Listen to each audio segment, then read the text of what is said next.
अय्यूब की पुस्तक अध्याय 28। अय्यूब की पुस्तक अध्याय 28। चांदी की खानी तो होती है और सोने के लिए भी स्थान होता है जहां लोग जाते हैं।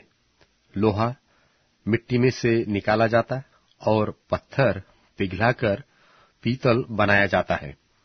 मनुष्य अंधियारे को दूर दूर तक खोद खोद कर अंधियारे और घोर अंधकार में पत्थर ढूंढते हैं। जहां लोग रहते हैं वहां से दूर वे खानी खोदते हैं। वहां पृथ्वी पर चलने वालों के भूले बिसरे हुए वे मनुष्यों से दूर लटके हुए झूलते रहते हैं।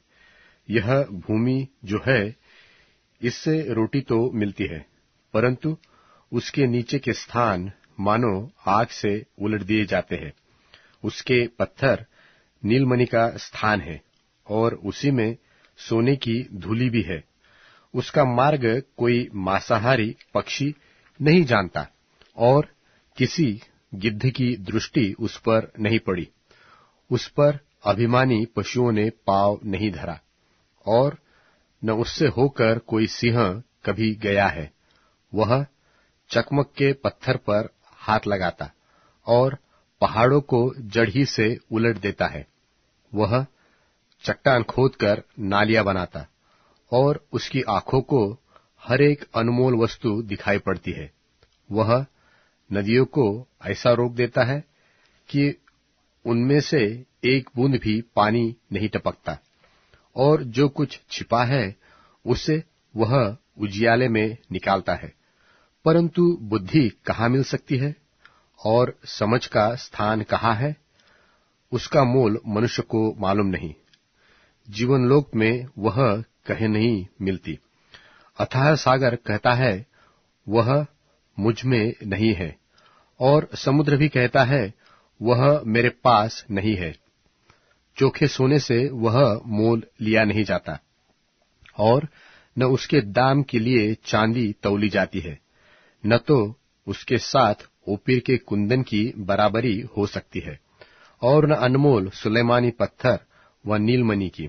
न सोना न कांच उसके बराबर ठहर सकता है। कुंदन के गहने के बदले भी वह नहीं मिलती। मूंगे और स्फटिकमणि की उसके आगे क्या चर्चा?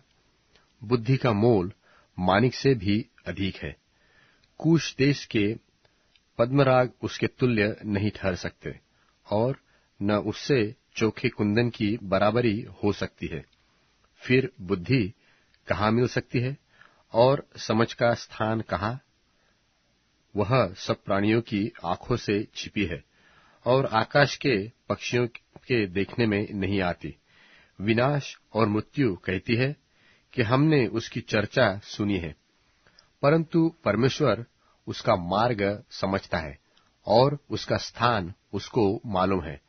वह तो पृथ्वी की छोर तक ताकत रखता है और सारे आकाश मंडल के तले देखता भालता है।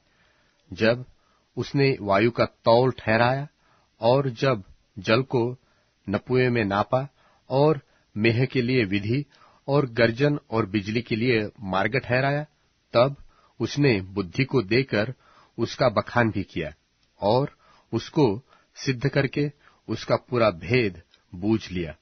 तब उसने मनुष्य से कहा, देख, प्रभु का भय मानना यही बुद्धि है और बुराई से दूर रहना यही समझ है।